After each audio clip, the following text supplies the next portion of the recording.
إذا نبدأ مع المتدخلة الأولى وسام الحنكري من المعهد العالي للإعلام والاتصال. سؤال.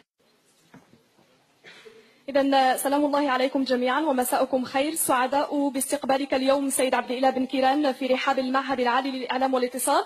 ربما أبدأ بجملة قد نطقتموها من قبل حينما قلتم قضايا تشغلكم أنتم الشباب. لو تدرون سيد عبد الإله بن كيران كم من القضايا تشغلنا اليوم في هذا المغرب ولا ندري ما منتهاها. سأبدأ بخطاباتك المتوالية وخطابك اليوم الذي ركزت فيه على أنك لا تملك كل الصلاحيات وعلى أنك تتحسر على كونك لا تمتلك كل الصلاحيات بين قوسين.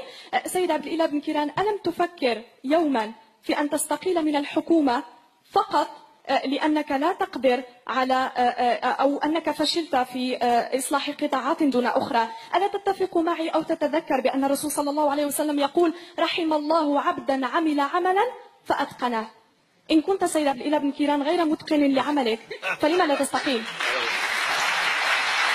ثم واحد الأخت الأولى اللي كنهنيك بعدا على الصوت ديالك، هذا بان ليا بحال شي مذيعة ديال البي بي سي.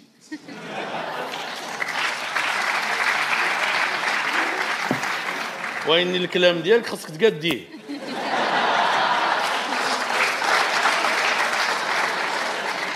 قلتي بأنني أنا أتحسر على صلاحياتي.